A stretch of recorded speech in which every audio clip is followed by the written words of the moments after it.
Now, I'm sure you'll find that the 30 most common remittance challenges are something you probably faced when applying cash.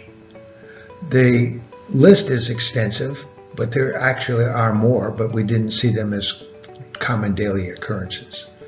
The most common one, of course, is no remittance advice. Remittance advice and data does not match, unidentified payments, consolidated payments for multiple entities, manual input required, customer cannot be identified, remittance advice data is incorrect, remittance advice reference item is closed, the remittance advice and the amount is short by the amount of tax, remittance advice reason codes deducted not known, duplicate payment invoices closed, and remittance advice received without a payment.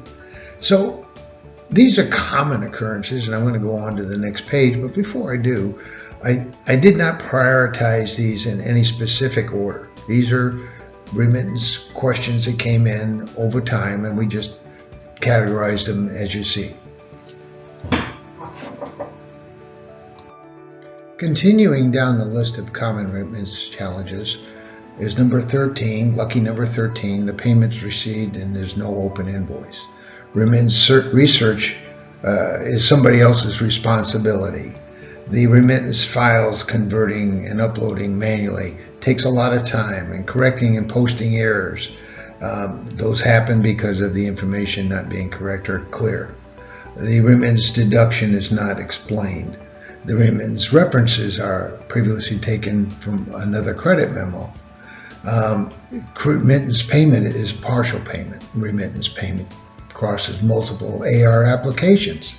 Remittance is a duplicate payment. Remittance amount does not equal the amount of the invoice. Remittance advice is a PDF, Excel, spreadsheet, or hard copy, and it's coming in from a different source. And number 24, remittance is not a non-AR transaction.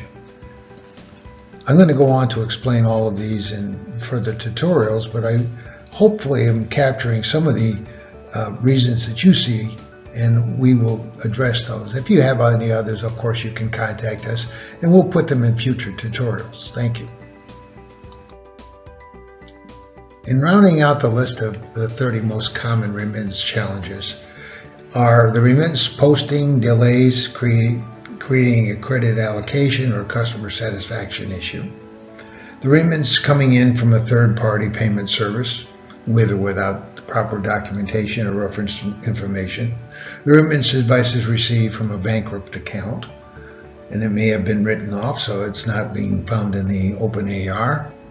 The remittance requirements, reconciliation, etc., credit card payments, a lot of times there are fees deducted here, and that makes it very difficult to apply the exact amount of the payment. And the ACH remittance requires pulling in EDI data from the customer's portal or a third-party portal manually. And then last of the 30 remittance challenges we see people facing on a regular basis is the remittance is received as a prepayment and there is no reference or sales order to link it to.